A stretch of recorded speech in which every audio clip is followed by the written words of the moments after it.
거룩하신 하나님 아버지, 은혜를 감사합니다. 지난 3일간 우리를 하나님의 자녀로 붙들어 주시고 지키시고 인도하여 주심을 감사드립니다.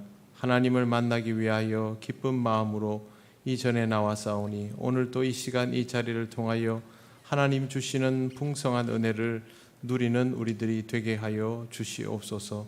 하나님 앞에 늘 부족한 신앙으로 서 있는 우리들입니다.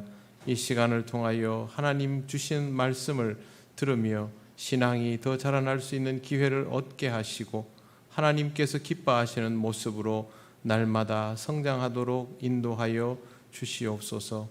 우리 통영교회 모든 성도들을 지켜주시기를 원합니다.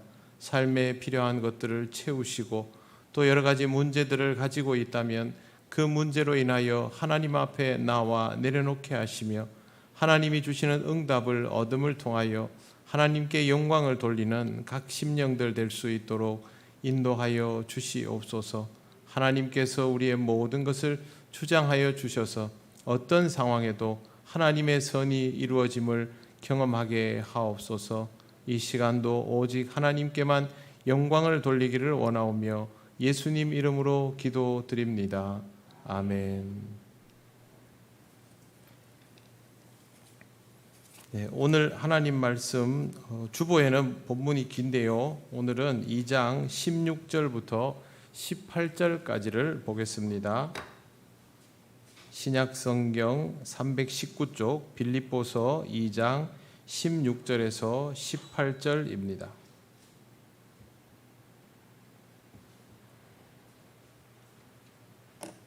우리 다 같이 봉독하겠습니다. 생명의 말씀을 밝혀 나의 다름질이 헛되지 아니하고 수고도 헛되지 아니하므로 그리스도의 날에 내가 자랑할 것이 있게 하려 함이라. 만일 너희 믿음의 제물과 섬김 위에 내가 나를 전제로 드릴지라도 나는 기뻐하고 너희 무리와 함께 기뻐하리니 이와 같이 너희도 기뻐하고 나와 함께 기뻐하라. 아멘. 기도드리겠습니다. 하나님 감사합니다. 오늘도 우리에게 하나님의 말씀을 들을 수 있는 기회를 주시니 감사합니다. 이 말씀을 들으며 의미를 조금씩 깨닫게 하시고 또 말씀이 우리의 삶에 녹아짐을 통하여 하나님께서 원하시는 일들을 감당할 수 있는 심령들이 되게 하여 주시옵소서. 감사드리며 예수님 이름으로 기도드립니다. 아멘. 네, 반갑습니다. 옆에 분들 인사 나누시겠습니다.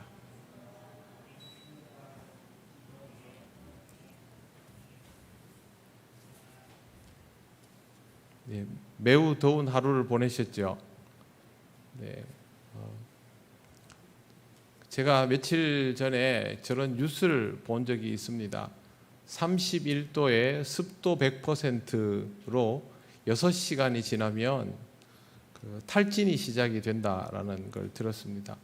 그래서 될 수만 있으면 온도와 습도로부터 조금이라도 덜 영향을 받는 환경으로 여름을 보내는 것이 좋다라고 이야기하는 걸 보면서 요즘은 이렇게 냉방을 해야 하는 시대가 되었구나 라는 걸 좀 더 생각하게 됐습니다. 어린 시절에 툇마루에 들어누워 가지고 하늘에 있는 구름 보면서 부채질하고 있던 그런 시절이 떠오르면서 요즘은 그렇게 할 수도 없고 그래서도 안 되는 세상이구나 라는 생각이 들었습니다. 그렇다 하더라도 여러분 어떤 방식으로든 이 무더위에 건강을 잘 지키시기를 바랍니다. 체력이 돼야 일도 하고 신앙생활도 꾸준히 열심히 할 수 있습니다. 식사도 잘 하시고 특히 연세 드신 분들은 제가 보니까 물을 많이 안 드시려고 하더라고요. 그래도 화장실을 자주 가시더라도 물을 꼭 많이 드시기를 바랍니다. 네, 오늘 본문을 봐주십시오. 본문에 보시면 생명의 말씀을 밝혀 나의 다름질이 헛되지 아니하고 수고도 헛되지 아니하므로 그 다음에 보시면 그리스도의 날에 내가 자랑할 것이 있게 하려 함이라 그렇게 되어 있습니다. 그리스도의 날에 자랑할 것이 있도록 이것이 가장 중요한 부분이죠. 그리스도의 날은 우리에게 매우 중요합니다. 우리의 모든 것이 그리스도의 날에 마지막으로 평가되기 때문입니다. 살아가다 보면 내 인생의 아주 중요한 순간이다라고 생각될 때가 있고, 이 선택이 내 인생을 결정짓는다라고 느껴질 때가 있습니다. 그런데 그 중에 가장 중요한 것이 무엇인가? 결국에는 그리스도의 날에 어떤 모습으로 서게 될 것인가가 제일 중요합니다. 이거보다 더 중요한 것은 없습니다. 유명인들 중에 크리스천이 많이 있습니다. 그런데 이 유명인들이 가다 보면 정치에 입문하는 사례들이 발생합니다. 원래는 정치를 공부하거나 정치의 뜻을 품거나 이런 사람들이 정치를 해왔지만, 언젠가부터 사회적으로 저명한 사람들을 영입해서 그 사람들을 통해서 관심을 얻고, 그래서 정치의 붐을 일으키기 위해서 이런 유명인들을 이제 영입하다 보니까 정치인들이, 그런 사람들이 굉장히 많아졌죠. 운동선수나 뭐 유명 연예인이나 아니면 사업이 굉장히 성공했던 사람이나 이런 사람들이 정치에 입문하게 되는 경우들이 있습니다. 그 중에도 크리스천들이 아주 많습니다. 우리가 잘 알다시피 정치라는 것이 꼭 필요함에도 불구하고 정치에서 사용되는 여러 가지 방법론들은 별로 유쾌하지 않은 경우가 많이 있어서 눈살을 찌푸리게 합니다. 그런데 참 안타까운 것이, 그동안 우리에게 알려져 있던 유명 스포츠 스타나 사회적으로 저명한 인사들이나 또 아니면 성공한 기업인들이 정치에 입문하고 나서 다른 사람들과 똑같은 방식의 삶을 사는 걸 보면 나도 모르게 안타까운 마음이 들고 실망스러울 때가 있습니다. 특히나 그 사람이 그리스도인일 때는 더더욱 그런 생각이 듭니다. 그러면 그렇게 좋아서 시작하게 되건 또 누군가에 의해서 시작하게 되었다 할지라도 그 사람의 인생에서 가장 중요한 기준은 무엇이어야 하겠습니까? 그리스도인이라는 사실이 제일 중요해야 합니다. 그 사람이 올림픽 메달을 땄건 사회적으로 성공한 기업가이건 유명 연예인이건 돈을 얼마나 많이 모았건 상관없이 그 사람이 그리스도인이라면 그 사람에게 있어서 가장 중요한 것은 내가 과연 건강한 그리스도인으로서 살아가고 있는가, 이게 기준이 되어야 하는 것이죠. 왜 그러냐면 우리의 목적은 주님 앞에 섰을 때 그리스도의 날에 자랑할 것이 있느냐 없느냐, 이게 제일 중요하니까 그렇습니다. 저와 여러분도 마찬가지이죠. 우리가 뭐 그렇게 유명하고 대단한 사람은 아닐런지 몰라도 우리도 각자의 자리에서 자기 나름의 이름을 가지고 역할을 하면서 살아옵니다.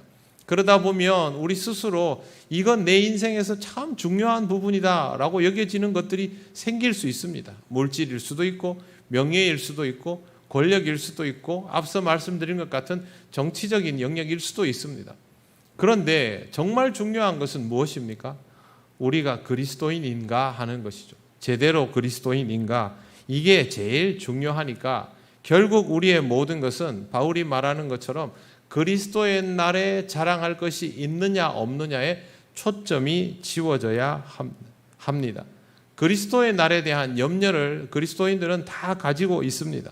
그러면 이것이 말로만 하는 두려움이 되지 않도록 하려면 정말로 하나님을 두려워해야 하고, 이게 두렵다면, 두려우면 어떻게 해야 되겠습니까? 걱정되면 어떻게 해야 되겠습니까? 이거로부터 피할 방법이 있습니까? 도망할 수 있습니까? 나는 열애를 시켜주세요, 있습니까? 없습니다. 그리스도의 날은 피할 방법이 없습니다. 그러면 우리가 할 수 있는 일은 딱 한 가지뿐입니다. 준비하는 것. 그리스도의 날을 준비하는 것밖에 없습니다.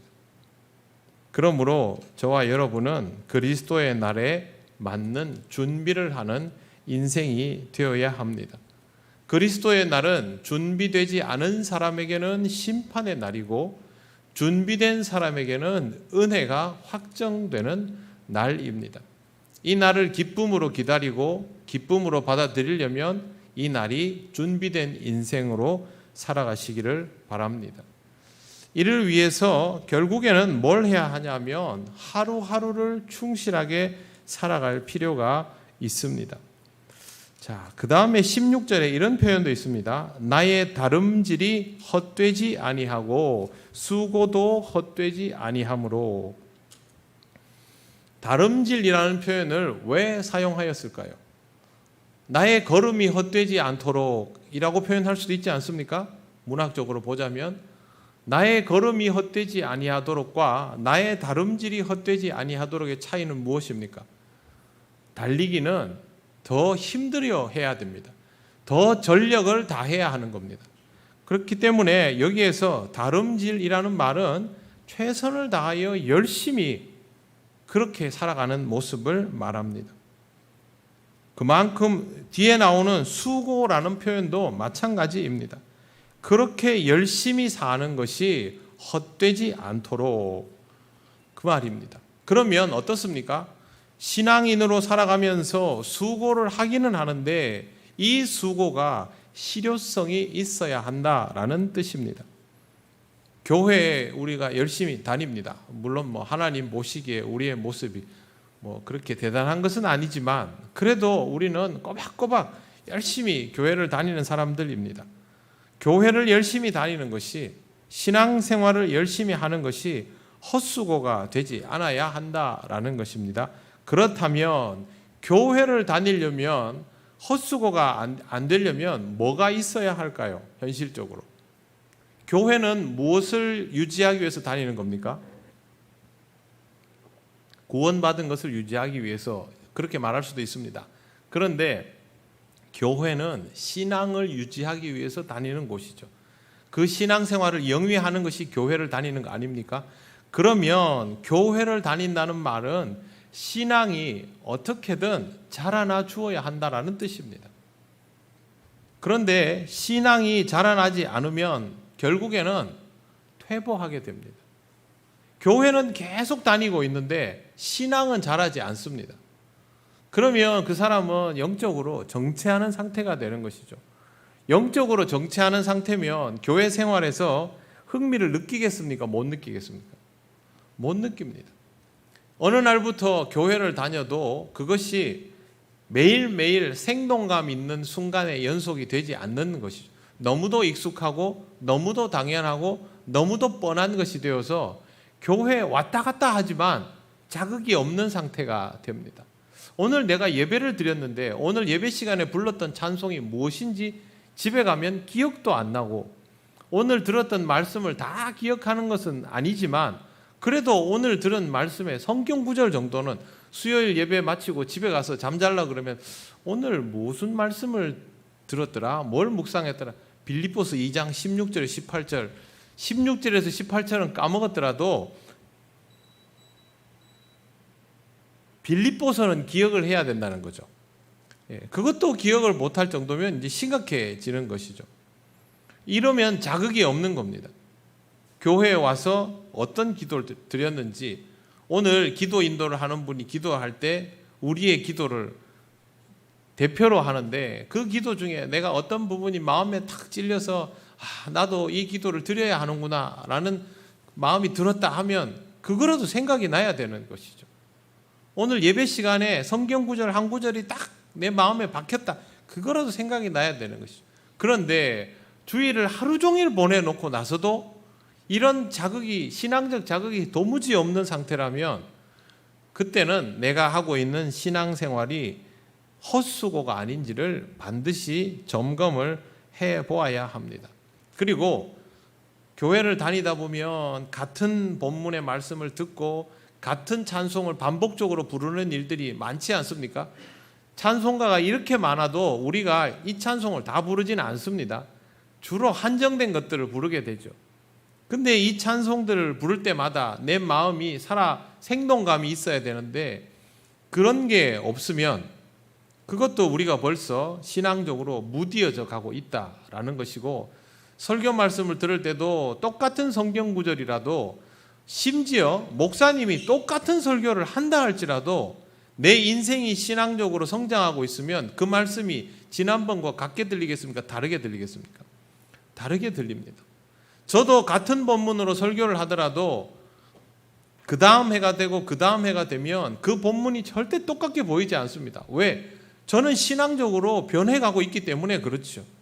그런데 이런 것들 자체가 없이 자극도 없이 그냥 왔다 갔다 하고 그렇다면 우리가 신앙에서 열심히 무언가를 하고 있는 것들이 과연 의미 있는 일들인가라는 것을 짚어보아야 한다라는 것이죠.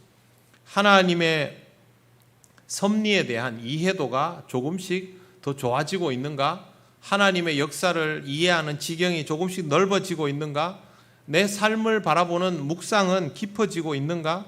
나의 인생에 대하여 조금씩 더 알아가고 있는가? 하나님이 내 인생에 얼마만큼 개입하시고 여기서 내가 할 수 있는 역할들은 얼마만큼이고 이런 길을 가다 보면 하나님께서 나를 어떻게 이끌어 가실 것이라는 그런 비전들을 내가 조금씩 보아 나가고 있는가? 이런 고민들을 해야 한다는 거죠. 그런 거 하나도 없이 그냥 교회만 왔다 갔다 하면 신앙생활이 되는 줄 안다면 그건 큰 오산입니다. 물론 여러분들은 그렇게 하시고 있는 줄 압니다. 당연히 그렇게 하셔야 되고, 만약 그렇게 되지 않았다면 오늘부터라도 여러분 스스로 신앙의 자극들을 건강한 방식으로 찾아 나서야 합니다. 이런 자극들이 없다고 해서 교회 밖에 나가서 막 여기저기 쫓아다니면서 자극들을 찾았던 분들도 많지 않습니까, 예전에? 하지만 그 결과가 좋았던 사례는 거의 없지요. 왜 그러냐 하면 내 신앙의 일상 속에서 자극들을 찾지 못하고 다른 수고들을 자꾸 하려고 했기 때문에 그렇습니다. 신앙은 처음에는 부피와 넓이 같지만 결국에는 깊이의 차원으로 들어가야만 합니다. 그래서 나를 알아가야 되고 내 인생을 알아가야 되고 나와 내 인생 속에 역사하시는 하나님에 대해서 느껴갈수록 우리는 신앙적으로 철이 더 들게 되는 것입니다. 그래야만 세월이 가도 지루함이 없이 하나님의 말씀을 들을 때마다 날마다 새로운 마음으로, 똑같은 찬송을 부르더라도 늘 내 가슴이 새로운 마음으로 벅차오르는 감격을 느끼면서 그렇게 살아갈 수 있는 것입니다. 다른 것은 사실 그렇게 중요하지 않습니다. 우리가 신앙에서 진짜 수고를 잘 못하는 아주 중요한 이유 중에 하나가 다른 것들에 관심이 커져서 그렇습니다. 교회 안에서 내 위치가 어떤가, 사람들 사이에서 내 존재감이 어떤가, 공식적인 직함이 어떤가, 이런 데에 관심을 점점 가지게 될수록 사람은 그런 것들이 자꾸만 희석되게 되어 있습니다. 사람이요, 외부적인 것들, 눈에 보이는 것들에 대한 관심이 커지면 내면적인 것들, 보이지 않는 것들에 대한 관심은 줄어들 수밖에 없고, 내면적인 것들에 대한 관심이 커지면 외부적인 것들에 대한 관심은 줄어들 수밖에 없습니다. 이 두 개를 다 하는 것은 불가능합니다. 그래서 여러분 선택하셔야 합니다. 초대 교회의 수장이 누구였을까요? 바울이었을까요? 베드로였을까요? 공식적으로 역사 속에서 초대 교회의 수장은 베드로입니다. 예수님의 제자이기 때문에도 그랬습니다. 그러면 여러분 초대 교회에서 가장 지대한 역할을 한 사람은 베드로입니까? 바울입니까? 바울입니다. 그러면 그 당시에 바울이 그런 역할을 할 만한 공식적인 지위를 확보했을까요? 전혀 그렇지 않습니다. 그럴 것도 없었고요. 바울은 파송이 된 사람이죠. 여기저기를 다녔습니다. 한 교회에서 오랫동안 목회를 한 것도 아니고 큰 교회에서 목회를 한 것도 아닙니다. 그리고 바울은 공식적인 사도도 아니었기 때문에 바울에게 시비를 걸려면 얼마든지 걸 수 있었습니다. 유대인은 유대인대로 시비를 걸고 로마인은 로마인대로 시비를 걸고 너는 예수님의 사도도 아니면서 사도 흉내를 내느냐, 그렇게 시비를 걸고, 그러다 보면 바울의 가르침에 대하여서도 시비를 걸었던 것이죠. 그럼에도 불구하고 바울은 할 수만 있으면 더 많은 사람들에게 복음을 전하고 자기가 그동안 배워왔던 모든 지식들을 다 동원해서 어떻게 하면 예수 그리스도의 복음이 이방인에게 이해되게 설명되게 할 수 있을까요? 자기 모든 것을 다 바쳤습니다.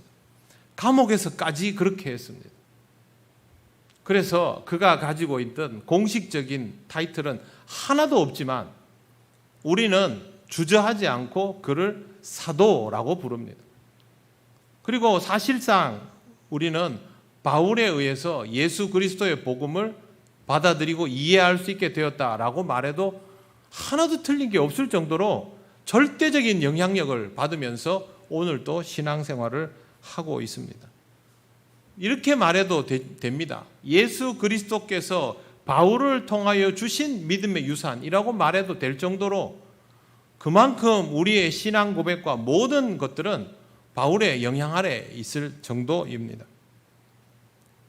만약에 바울이 이렇게 살지 않고 다른 것들에 신경을 썼다면 지금 우리는 이런 것들을 하나도 접하지 못할 수도 있습니다. 물론 하나님은 또 다른 누군가를 쓰셔서 그렇게 하시겠지만 적어도 바울은 아니라는 것이죠.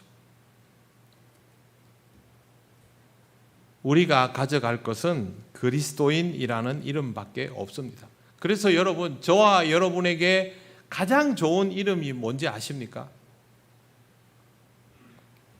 성도입니다. 성도. 성도라는 말이 우리에게는 굉장히 흔한 보통 명사가 되어 있지만 그냥 막 쓰지 않습니까? 그러나 우리 모두에게 가장 좋은 이름은 성도입니다. 우리가 성도라는 것을 잘 생각하시고 또 그리스도인다운가라는 것을 늘 깊이 생각을 하시길 바랍니다. 그래야 우리의 삶이 조금씩 더 성숙해져 갈 수 있습니다. 교회 안에만 있는다고 이런 일이 되는 것은 아닙니다. 왜 그러냐 하면 우리가 교회를 통해서 받은 말씀, 교회를 통해서 받은 은혜, 교회를 통해서 받은 사랑, 교회를 통해서 받은 이 기쁨을 세상에 나가서 써봐야 합니다. 세상 사람들을 만나서 이게 통하는지 안 통하는지도 해봐야 하고 또 교회와는 다른 방식으로 사람을 대하는 이들을 접해보아야 하고 그래서 이게 되는지 안 되는 것도 경험하고 거기에 나가야 우리의 부족함이 무엇인지를 알지 않습니까? 그게 실전이죠. 그래서 다시 우리의 부족함을 가지고 교회로 돌아와서 신앙적으로 연단을 해 나가게 되는 것입니다. 언제 말씀에 대한 사모함이 커지느냐 하면요, 필요할 때 말씀에 대한 사모함이 커집니다. 복음을 전해야 하는데 막상 교회 나가자라는 말 이외에는 더 할 말이 없고 그런데 내가 이 사람에게 꼭 복음을 전해야 되겠다 싶으면 그 사람은 그때부터 과연 복음이 무엇인가라는 것을 생각하게 되고 그 복음을 채우려고 하게 되는 것입니다. 저도 목사의 아들로 자랐지만 성경 지식을 다른 사람들보다 더 많이 가지고 있었지만 그러나 하나님 말씀에 대해서 진정 배가 고프다라는 생각을 솔직히 부끄럽지만 못하고 살았습니다. 그러다가 제 고민이 신앙적으로 좀 있다 해도 그건 나중에 생각해 보면 별것도 아니었습니다. 그러다가 군에서 갑자기 설교를 하게 되었을 때 다른 사람들 앞에 서서 하나님 말씀을 전해야 하는데 내가 이 말씀의 의미를 모르고 이 말씀의 귀함을 모르고서는 한마디도 전할 수 없다는 것을 느끼고 나서 벽에 부딪혔습니다. 그리고 나서 제가 다시 말씀을 보기 시작했습니다. 필요에 의해서인 것이죠. 아마 여러분들도 똑같을 겁니다. 내가 언제부터 성경을 읽기 시작했지? 언제부터 성경 읽는 것에 의미를 부여하기 시작했지? 언제부터 내가 이 말씀을 생명의 말씀이라고 받아들이기 시작했지? 필요에 의해서입니다. 이걸 내가 읽고 이 말씀을 가지고 살아야 하고 이 말씀을 써먹어야 하고 뭐라도 해야 하면 이 말씀을 찾습니다. 그렇게 해서 이 말씀을 붙드시기를 바랍니다. 그리고 이 말씀을 사용하셔야 됩니다. 그래야만 이 말씀을 통해서 여러분이 성장할 수 있습니다. 그리스도인은 바울이 생명의 말씀이라는 표현을 제일 먼저 사용하지 않습니까? 생명의 말씀을 밝혀. 이 말씀이 아니면 안 되는 것이거든요. 여기에서 나온 생명의 말씀은 사실 복음이라는 말과 똑같은 뜻입니다. 그런데 바울이 굳이 생명의 말씀이라고 말한 이유는 살리는 말씀이라서 그렇게 말한 겁니다. 복음이라면 기쁨의 좋은 소식, 복된 소식이지만 이걸 다르게 표현하면 사람을 살리기 때문에 기쁨의 좋은 소식, 복된 소식 아닙니까? 바울은 거기에 강조점을 더 두고 있는 것이죠. 성경책은 여러분에게 어떤 책입니까? 생명의 말씀입니까? 살리는 말씀? 네. 복음입니까? 이 말씀이 여러분에게 정말 복음입니까? 그래야 여러분은 이 말씀을 읽습니다. 생활을 할 때 여러분 이 말씀이 필요합니까? 사회생활 할 때 이 말씀이 필요합니까? 자식을 키울 때 이 말씀이 필요합니까? 여러분의 인생에 질고가 다가왔을 때 이 말씀이 정말 필요합니까? 삶의 숙제를 풀어야 할 때 여기에 답이 있습니까? 그러면 여러분은 이 성경을 읽습니다. 하지만 그렇지 않다면 이걸 그냥 옆구리에 끼고 다닐 뿐인 것이죠. 그렇게 끼고 다니는 것은 아무 소용이 없습니다. 내가 이 말씀에 대한 필요를 못 느낀다면 하나님께 기도하시기를 바랍니다. 하나님, 고생을 해도 좋으니 내가 이 말씀을 읽을 수밖에 없는 상황이 되도록 해 주십시오. 안 되면 그래라도 해야 됩니다. 자식이 공부를 열심히 하고 싶은데 공부가 잘 안 되면 부모님한테 요구를 합니다. 뭐라 그럽니까?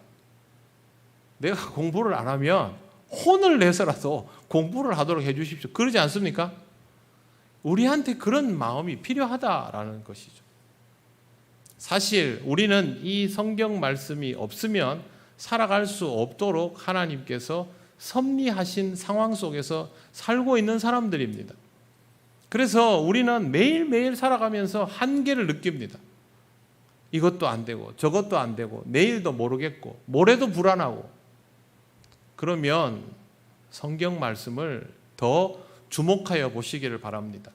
이 말씀이 내 인생에 구체적인 쓰임새가 없다고 생각하는 이유는 이 책이 쓰임새가 없어서 그런 게 아니라 내가 이 말씀을 조금도 제대로 이해하지 못했기 때문에 그런 것입니다. 우리보다 훨씬 똑똑한 바울은 왜 이걸 붙들면서 평생을 살았을까요? 이게 쓸모가 있다는 걸 알았기 때문이죠. 주의 말씀은 내 발의 등이요 내 길의 빛입니다. 진리는 우리를 자유케 하지 않습니까? 진리를 알아야 진리가 우리를 자유하게 하는 것이죠. 조금도 의심하지 않도록 하시길 바랍니다. 성경 말씀은 우리 생활의 모든 부분에 구체적인 용법을 다 가지고 있습니다. 그걸 못 써먹는 건 내가 열심히 안 봐서 못 써먹는 거지 성경의 위력이 떨어져서 못 써먹는 것은 전혀 아닙니다. 그러므로 저와 여러분은 이 말씀이 살리는 말씀, 복음이라는 것을 꼭 생각하시고 여러분 이 말씀을 붙들고 살아가시기를 바랍니다. 그냥 내가 이 말씀을 붙듭니다. 그게 아니고요. 이 말씀을 이용하면서 살아가셔야 됩니다. 그게 말씀을 붙드는 것이죠. 어렵더라도 저와 여러분이 항상 거기에 대한 마음을 가지고 그렇게 시도하면서 함께 갈 수 있기를 바랍니다. 그럴수록 우리는 말씀에 의지하는 그런 삶이 될 것입니다. 16절을 다시 한번 보시겠습니다. 생명의 말씀을 밝혀 나의 다름질이 헛되지 아니하고 수고도 헛되지 아니하므로 그리스도의 날에 내가 자랑할 것이 있게 하려 함이라. 말씀에서부터 이 모든 일들이 가능하며 그것이 우리를 그리스도의 날에 헛되지 않도록 자랑할 것이 있도록 만들어준다라고 바울은 말하고 있습니다. 저는 그렇게 생각합니다. 내 인생의 내비게이션, 성경책 못 외워도 상관없다. 내비게이션이 좋은 게 뭡니까? 제가 길 몰라도 되지 않습니까? 외우지 못해도 되지 않습니까? 찾으면 되지 않습니까? 성경 말씀은 그런 겁니다. 저도 이거 못 외웁니다. 예전에 신학 공부할 때 500개씩, 1000개씩 외워도 다 까먹습니다. 그러나 외웠다는 것은 기억하고 있습니다. 그래서 찾으면 다 떠오릅니다. 예전에 교회 어르신들 성경 구절 많이 외우셨지 않습니까? 시험 치려고 외운 거 아니지 않습니까? 왜 외웠을까요? 그 말씀이 그분들 삶에 등불이고 빛이었기 때문에 그 말씀을 붙들고 살아갔던 것입니다. 그래서 저는 성경 구절 암송하는 거 굉장히 좋다고 생각합니다. 아무거나 암송하지 마시고 여러분이 성경을 읽으시다가 여러분의 마음에 와닿는 내 인생의 열쇠와도 같은 그런 구절들을 발견할 때마다 써놓으시고 외우십시오. 다른 사람한테는 아무 필요하지 않은 중요하지 않아 보이는 구절일 수 있어도 여러분에게는 너무도 중요한 구절이거든요. 저도 제가 너무도 중요하게 생각하는 성경 구절들은 하나도 안 잊어먹습니다. 세월이 아무리 가도 잊을 수가 없습니다. 여러분 그렇게 해서 하나하나 늘려가시면 말씀 따라 살아가는 삶이 조금씩 더 구체적이게 될 것입니다. 17절 보십시오. 만일 너희 믿음의 제물과 섬김 위에 내가 나를 전제로 드릴지라도 나는 기뻐하고 너희 무리와 함께 기뻐하리니. 본문에 전제로 드린다는 표현이 나오는데 이거는 예전에는 관제였습니다. 관제는 뭐냐 하면 병원에서 관장하는 거 아시죠? 관장, 그 다음에 관계수로 물을 댄다는 뜻이 관이거든요. 그래서 여기 관제라는 말은 물을 붓는다는 뜻입니다. 근데 물을 붓는 건 아니고 유대인들이 제사를 지낼 때, 하나님 앞 제사 지낼 때 제사의 마지막 단계에 포도주를 부어서 이제 제단 앞에 뒤에 이렇게 포도주를 부으면 그게 제사의 마무리였습니다. 그 행위를 함을 통하여 하나님께 드리는 제사가 완성이 되는 것입니다. 그런데 바울은 이런 말을 합니다. 내가 하나님 앞에 나를 부어드려서라도 여러분의 믿음의 제물과 섬김에 도움이 된다면, 그러니까 여러분이 하나님 앞에 예배를 드리고 신앙적으로 살아가고 헌신하는 일에 도움이 된다면 내가 나를 부어서라도 그걸 하겠다는 것이죠. 그 무슨 뜻입니까? 여러분이 그렇게 되면 좋겠습니다. 그 말입니다. 즉 빌립보 교인들이요, 내가 어떻게 해서라도 여러분의 신앙이 하나님 앞에 온전한 예배를 드릴 수 있도록, 온전한 헌신이 될 수 있도록, 온전한 섬김이 될 수 있도록 돕고 싶으니까 여러분들도 하나님 앞에 여러분의 제사를 제대로 드리는 사람이 되십시오. 그렇게 말하고 있는 것입니다. 즉 우리는 하나님 앞에 조금이라도 더 완성도 높은 예배를, 섬김을, 삶을 살아야 한다라는 말입니다. 물론 이게 잘 안 될 수 있죠. 신앙생활이 처음에는 엄청 잘 되는 것 같다가 어느 날부터 신앙의 성장의 속도가 둔화되면서 우리의 영적인 깊이도 더 쉽게 깊어지지 않고 생활은 익숙해져 가고 타성에 젖으면 하나님 앞에 온전한 예배를 드리고 삶으로 예배를 드리는 것이 잘 안 될 수밖에 없습니다. 한계에 봉착하지 않습니까? 그러나 그 한계를 뛰어넘어 더 성숙한 삶으로 예배를 드리는 빌립보 교인들이 되십시오. 거기에 내가 조금이라도 기여가 될 수 있다면 나를 관제로 드려서, 전제로 드려서라도 그렇게 되면 좋겠습니다. 그 말입니다. 목회자는 다 이런 마음을 가지고 있습니다. 여러분의 신앙이 조금이라도 더 성숙할 수 있다면 나를 녹여 부어서라도 그렇게 하면 좋겠습니다. 그게 목양하는 사람의 공통적인 마음입니다. 제가 부족하지만 여러분들을 향해서 가지고 있는 마음도 똑같습니다. 제 목적은 딱 하나밖에 없습니다. 여러분들의 신앙이 날마다 더 성숙하여져서 여러분 스스로 하나님 앞에 온전한 예배자로, 삶이 온전히 드려지는 사람으로 살아갈 수 있게 되기를.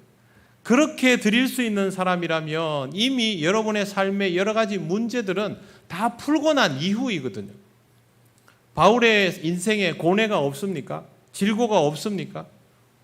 고민이 없습니까? 있습니다. 그럼에도 불구하고 바울은 항상 확신 가운데 살아갔습니다. 그게 신앙의 성숙입니다. 사람은 세월이 가면서 연로하여지고 건강이 따르지 않을 수도 있고 바울도 몸이 안 좋았습니다. 그럴 수 있지만 신앙적인 성숙은 이러한 상황 속에서도 하나님 앞에 변함없는 예배자로 살아갈 수 있으니까 영적으로 성숙하다는 것은 그렇게 좋은 일이죠. 당연히 목양을 하면서 여러분들을 살피지만 여러분 스스로 신앙적 관리가 되어가는 수준에 이르렀다면 목회하는 사람의 입장에서는 그보다 아름답고 좋은 모습이 없습니다. 그게 여러분의 삶이 행복하다는 증거이기 때문이죠. 그래서 그게 된다면 내 희생이 더 따르더라도 당연히 그렇게 한다는 겁니다. 바울도 그렇고 저는 바울의 발치도 못 따라가지만 제 마음도 그렇습니다. 목사님들 다 그럴 겁니다. 여러분 신앙이 조금이라도 더 성숙해져 갈 수 있도록 하시고 여러분의 삶에 있어서 한계에 봉착하시면 저에게 도움을 요청하시고 저와 함께 더 성숙해져 갈 수 있도록 그렇게 같이 매진해 나가면 좋겠습니다. 여러분의 성숙함이 저의 기쁨이고 저의 성장과 성숙이 여러분의 기쁨이 되면 그보다 좋은 일은 없습니다. 물론 우리에게 어려운 일들이 있을 수밖에 없죠. 인생이란 건 어차피 그런 거니까요. 그럼에도 불구하고 하나님 앞에서 이러한 일들은 엄청난 위력을 가지고 있습니다. 그렇기 때문에 여러분 꼭 생각하십시오. 하나님 앞에서 내 신앙이 조금씩 더 자라나면 좋겠다. 하나님 앞에 내가 드리는 예배가 조금씩 완성도가 높아지면 좋겠다. 아직도 내가 많이 부족하지만 하나님 앞에서 드려지는 내 인생이 조금씩 그리스도를 닮아가면 좋겠다. 그런 마음을 가지고 우리가 살아가면 우리의 신앙은 나아질 수밖에 없습니다. 그게 아니라 내가 이 정도면 됐지 않나. 다른 사람들은 나보다도 훨씬 못하는 것 같은데 교회 다니는 게 뭐 그리 대단한 일이라고 열심히 그냥 교회 왔다 갔다 하면 되지. 절대 성장하지 않습니다. 바울이 우리에게 이토록 귀한 말씀을 전달해 줄 수 있었던 이유는 바울이 자기 자신을 부족하게 여기고 자기 스스로 곤고한 사람이라는 것을 자백하면서 자기의 약함을 자랑했기 때문에 이렇게 할 수 있었던 것이죠. 우리가 누군가에게 복음을 전하고 누군가에게 생명의 말씀을 전달할 수 있으려면 우리도 바울처럼 그런 마음을 가지고 있어야만 성장하는 것이죠. 다른 사람들 보면서 저 사람은 아직 멀었네. 그런 생각할 필요 없습니다. 자기 자신만 보면 됩니다. 내가 얼마만큼 부족한 사람인지만 알고 거기서 조금씩 더 자라나가며 내 옆에 있는 사람들을 보면서 배우면 됩니다. 저는 여러분들에게 배울 것이 너무 많습니다. 여러분들도 서로에게 배울 것들이 너무 많을 겁니다.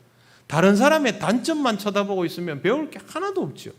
그 사람들의 장점만 한번 뚫어지게 쳐다보십시오. 배울 점 투성입니다. 그리고 자기가 부족해야 배우고 싶은 마음도 생깁니다. 그렇게 할 때 오늘 바울이 말한 것처럼 믿음의 제사와 섬김의 삶이 완성도를 조금씩 더 올려갈 수 있게 되는 것입니다. 우리 중에 누군가만 그렇게 하는 것이 아니고 함께 그렇게 하면 어떤 일이 일어나느냐. 18절 말씀 보십시오. 이와 같이 한번 읽어보겠습니다. 시작. 이와 같이 너희도 기뻐하고 나와 함께 기뻐하라. 20세기가 다 끝나가도록 사회 구조에서 생존 방식은요, 약육강식이었습니다. 이게 불변의 진리였습니다. 그런데 여러분 20세기 말부터 뭐가 나왔냐면 윈윈이라는 게 나왔습니다. 윈윈. 강자가 약자를 집어먹는 게 아니고 공존하면서 함께 승리자가 되는 것이죠. 처음에는 이 말을 이상하게 들었습니다. 윈윈이 어디 있느냐? 한 명이 승자면 한 명이 패자이지. 이거는 동물에게서 해당되는 법칙이었는데 인간이 이 동물의 법칙에 함께 길들여져서 인류의 역사를 이어왔던 겁니다. 그런데 예수님은 어떻게 했습니까? 예수님은 스스로 패자가 되면서 우리를 승자로 만들어 주셨죠. 그리고 우리가 승자가 되었을 때 예수님이 진정한 승리자임을 드러내셨지 않습니까? 그게 윈윈입니다. 바울이 자기 희생을 통하여 빌립보 교인들이 위너가 될 수 있도록, 승자가 될 수 있도록 만들었을 때 바울은 자기 자신이 승리자가 된다는 것을 알고 있었던 것이죠. 2000년 전 사람이 윈윈을 말합니다. 그런데 21세기 교회를 다니고 있는 우리가 윈윈을 모르고 세상 사람들처럼 약육강식에 의해서 내가 승리자가 되지 않으면 네가 승리자가 되니까 우리 둘 중에 하나는 죽어나가야겠지. 그러면 교회 다니는 사람이 아니죠. 교회는 윈윈하는 곳입니다. 그런데 내가 승리자이기 때문에 너를 승리하게 해줄 수 있다. 그게 아니라 상대방을 승리자로 만들어서 내가 그 사람을 통하여 승리자임을 확인하는 예수님 방식으로 윈윈하는 것이 교회입니다. 바울이 지금 말하지 않습니까? 내가 희생을 해서라도 여러분들을 세워놓으면 여러분들을 통하여 나도 기뻐하고 너희도 기뻐하고 함께 기뻐하고, 이게 교회입니다. 여러분, 가족은 누군가가 기쁘면 다 같이 기뻐지는 것이고 누군가가 슬프면 함께 슬퍼지는 겁니다. 그게 가족입니다. 그런데 우리 중에 누군가가 힘들어하고 슬퍼하면 감정이 오지 않고 아유 쌤통이다, 가족이 아니라는 말이죠. 내가 저 사람을 꼭 이겨야 되겠다, 아닙니다. 자녀들도 어릴 때는 고구마 삶아놓고 그거 가지고 막 싸워도 성숙한 자녀들은 어른 되면 안 싸웁니다. 그런데 어른이 돼가지고도 재산을 가지고 싸운다? 아직도 애인 거죠. 교회에서는 그러면 안 됩니다. 여러분, 이 교회 안에서 승리자가 되려면 바울과 같은 공식을 꼭 이해하시기 바랍니다. 이와 같이 너희도 기뻐하고 나와 함께 기뻐하고 그 기쁨에 나도 넣어주고 우리는 같이 기뻐하는 사람들이어야 하고, 그렇게 꼭 이해하시기를 바랍니다. 교회는 주님의 몸입니다. 우리가 모여있는 친목단체가 아닙니다. 우리 마음대로 뭘 할 수 있는 곳도 아닙니다. 우리 중에 이 교회를 마음대로 할 수 있는 사람 아무도 없습니다. 이 교회의 성격을 규정할 수 있는 사람 아무도 없습니다. 오직 주님이 규정해 놓은 대로 맞추어 갈 수 있을 뿐이고, 그 주님은 우리를 위하여 스스로 패자가 되셔서 우리로 하여금 기뻐하게 해 주셨습니다. 그렇다면 주님을 따르는, 주님을 닮은 우리는 그렇게 누군가를 승리자로 만들어서 그 사람의 승리를 보며 함께 기뻐할 수 있는 사람이 되어야 합니다. 사랑하는 성도 여러분, 우리 통영교회는 그런 모습으로 살아갈 수 있는 교회가 되도록 저와 여러분이 최선을 다한다면 우리는 그런 모습으로 살아가는 아름다운 교회, 복된 교회가 되어갈 것이고, 하나님이 우리의 기뻐함을 함께 기뻐하여 주실 것입니다. 이런 일들에 대한 소망을 가지고 앞으로도 믿음이 조금씩 더 자라나가는 저와 여러분이 되면 좋겠습니다. 기도드리겠습니다. 하나님께 이렇게 기도 올립니다. 하나님, 우리 교회가 함께 기뻐하는 교회가 되게 하옵소서. 어려울 때 마음을 같이 하고 함께 울어줄 수 있는 교회가 되게 하시고, 서로의 마음을 헤아려주는 성숙한 교회가 되게 하여 주시옵소서. 다 같이 기도드리겠습니다. 아버지 하나님, 은혜를 감사합니다. 하나님께서 우리에게 주신 이 놀라운 은혜의 역사를 우리가 낱낱이 살피며 함께 기뻐하는 아름다운 신앙의 공동체로 더욱더 세워져 갈 수 있도록 하나님 인도하시고 역사하여 주시옵소서. 하나님, 사랑하는 우리 모든 성도들의 삶이 하나님 앞에서 날마다 견고하여지며 스스로를 영위하고 하나님 앞에서 온전한 예배를 드릴 수 있는 자로 세워져 가기를 원합니다. 아직도 우리 중에 그리 못하는 이들이 있습니다. 그러나 하나님, 그것을 모른 채 하지 말고 함께 기도하고 함께 풀어감을 통하여 한 사람도 낙오함이 없이 하나님 나라에 이를 수 있도록 우리가 서로를 도와가며 나아가는 아름답고 복된 교회가 되게 하여 주시옵소서. 하나님, 우리 성도들을 지켜주셔서 우리가 이 기쁨을 함께 누리며 함께 영광 돌리기를 원합니다. 성령님, 우리에게 이와 같은 일들이 날마다 이루어지는 은혜가 있게 하여 주시옵소서. 하나님, 감사합니다. 우리에게 허락하신 이 교회, 이 교회를 통하여 오늘까지 은혜 누리게 하심을 감사합니다. 하나님, 서로를 위하여 우리의 믿음이 조금씩 더 자라나기를 원합니다. 서로를 지탱하여 줄 수 있는 아름다운 교회가 되게 하여 주옵소서. 우리 모두가 하나님 나라에 한 사람도 낙오하지 않고 갈 수 있기를 원합니다. 흔들리는 이가 있다면 붙잡아 주시고 아파하는 이가 있다면 서로를 위하여 위로하고 기도해 줄 수 있게 하시고 어려움에 처한 이를 돌볼 수 있는 우리 교회가 되게 하여 주시옵소서. 날마다 조금씩 자라나는 우리가 되기를 원합니다. 성령님 우리를 지키시고 인도하여 주셔서 정말 주님께 딱 맞는 아름다운 주님의 몸이 될 수 있도록 하나님 역사하여 주시옵소서.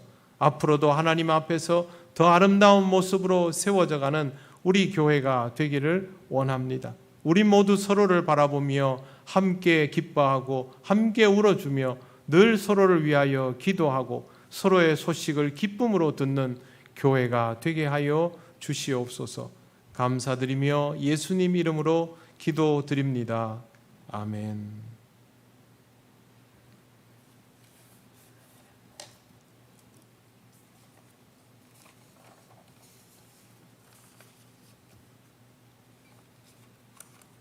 네, 교회학교 여름 행사 주보에 나와 있습니다. 여러분 봐주시고 어려운 여건 속에서도 최선을 다해서 준비하고 진행하니까 기도 많이 해주시고 관심을 가져주시기 바랍니다.